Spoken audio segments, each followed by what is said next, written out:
Hong Kong Direct is your weekly racing roundup full of news, views, interviews, previews and special guests. And on today's show, well, we're looking ahead to an excellent card at Sha Tin for the Queen Mother Memorial Cup on Sunday. But we're also in reflective mood, looking back at Sha Tin, because last Sunday it was FWD Champions Day.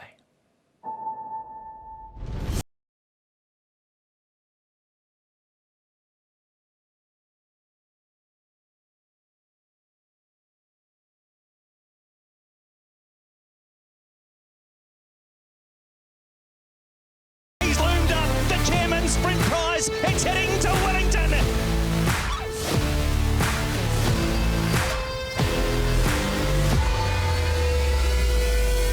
There's a crowd here, they roar for Golden 60. He won it!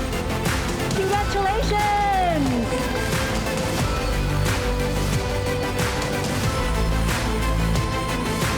Loves only you, what a day! Vincent loves only you for Japan.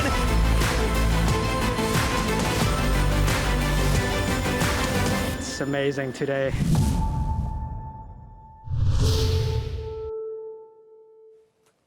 Amazing, it most certainly was. We'll hear from Vincent and Richard Gibson a little bit later on. Very warm welcome to the show. I'm Jeune. Please say I'm joined in the studio by special guest Ed Sadler and Swell. And Ed's Champions Day, and we had some championship performances as well. Wasn't it a super day of racing, Andrew? 3 Group 1s.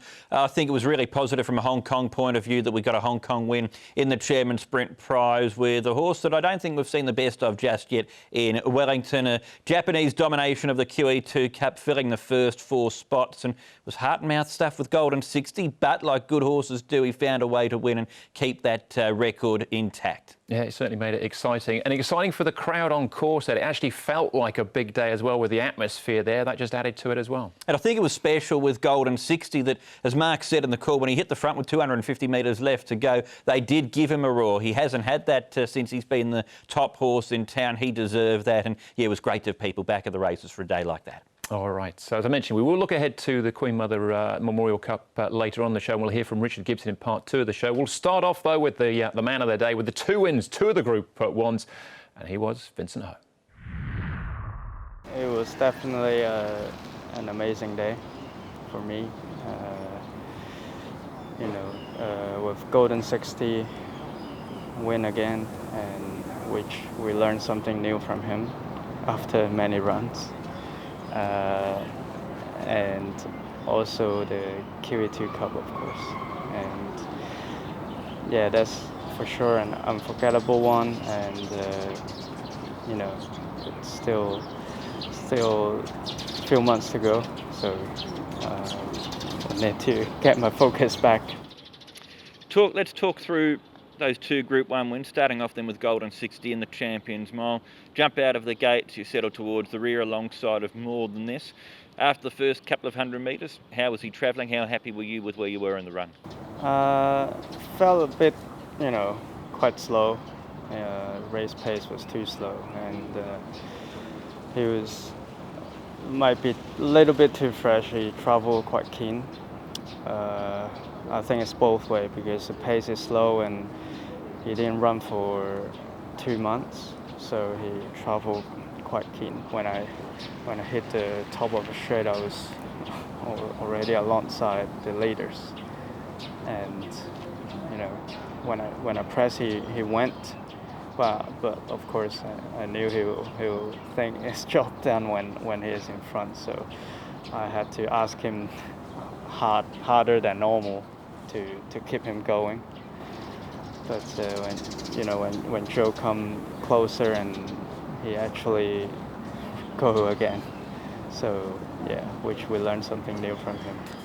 So if this is it for Golden 60 for this season, last season he clean swept the 4-year-old series, this season he's won 4 Group 1s, what would you like to see him do next season? Yeah, still have to discuss, of course, with the owner and Mr. Loy. Of course, we'll look at races overseas, which and then decide what suits him. But of course, we focus on the Hong Kong races first, and then plan out. So we still haven't decided anything, but we'll definitely open for opportunity of going overseas. But we'll see. We'll see how also with the COVID situation, of course. Talk us through the win in the QE2. Then the race changed complexion with around 700 metres left to go. Moreira ups the tempo on time warp. Did your horse come under a bit of pressure at that point? Yeah, you know, from travel very comfortably to a bit of under pressure, but I had to took time with her because she can definitely run the trip, but sometimes she take a while to you know, to get going. But that day without the hood probably helps, and she hit the flat spot a little bit and I couldn't go that strong quickly, so it took a little bit time and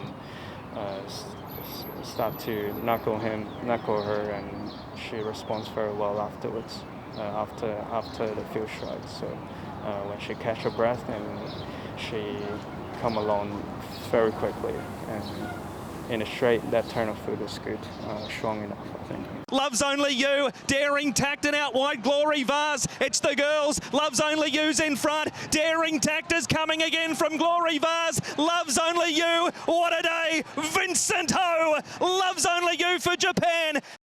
So 2 Group 1s on the one day here at Sha Tin, on one of the biggest days in world racing. Where does Sunday as a day in your career stand, Vincent? Yeah, I haven't think about that, but I'm just grateful with all the opportunities, you know, with of course club support of the local jockeys going overseas to get we still got, you know, some support from the club to get experience even now. So that's all it meant, you know. Experience is everything, and when the opportunity comes, you're well prepared, and that's what everything's about. And just to expand upon the local angle then, you're the first homegrown jockey ever to win 2 Group 1s on the one day here at Sha Tin. What does that achievement mean to you, and what does it mean to you that you're a role model and an inspiration for so many other locals in the industry? Yeah, definitely, you know, something to be proud of, I think. But at the same time, always have to be humble so you can keep learning and to keep improving, of course. But I love doing that to, you know, bring joy to the public, to the racing fans, and, you know, for everyone who supported me, of course.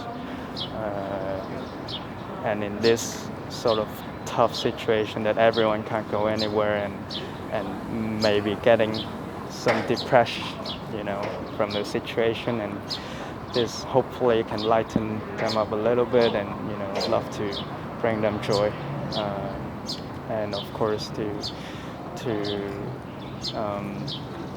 tell young people or, you know, upcoming apprentices, you know, they can do it as well. Just have to work hard. Very humble and modest Vincent Ho there. Ed, you were chatting to him at track work earlier in the week, but he's made the most of his opportunities. Yes, Golden 60's taken him a long way, but he wouldn't be the first jockey just to be associated with one good horse and not take full advantage of it in other areas. That's exactly right. He also said when I spoke to him on Tuesday morning, Andrew, that the opportunity with Golden 60, what he's achieved on that horse, gave him the recognition to be offered the opportunity on Loves Only You. He made that ride count, and we've got to remember too, 12 months ago he was also winning a Group 1, the Champions Mile on Southern Legend, so it would be wrong of us just to think that all of his success has been on Golden 60. He's been able to get big race wins on other horses over the last 12 to 18 months, and what he's done over the last 12 to 18 months really for Vincent has been phenomenal. And do we know yet if Golden 60 is done for season? The only, I suppose, real obvious target is the Champions Cheddar Cup, which would tie up the Triple Crown for a 1.5 miles. Is that still on the table? Is that a possibility still? Have to find out what Francis Loy thinks, because speaking on a couple of occasions, both on the day and then a couple of days after with Vincent, he would like the horse to have a break. But when I spoke to Francis Loy immediately after the race, he was still keeping the door ajar for a possible tilt at the Standard Chartered Champions and Cheddar Cup, and he didn't think he would have an issue, the horse Golden 60, with 2,400 metres. We'll have to find out now how he's pulled up and if that's still the plan. Yeah, myself and Francis might be in the minority. Everyone else seems to think that he wouldn't get it. I wouldn't run him in a King George and Arc de Triomphe for Japan Cup, but a Champions Chater Cup here at Sha Tin on his home track, on a flat track, absolutely. Hopefully we get to see him, if he's OK, after that heroics on the weekend. All right, still plenty more to come. We're looking ahead to the Queen Mother Memorial Cup on the weekend, but after the break, we'll be hearing from Richard Gibson, that fantastic win with Wellington.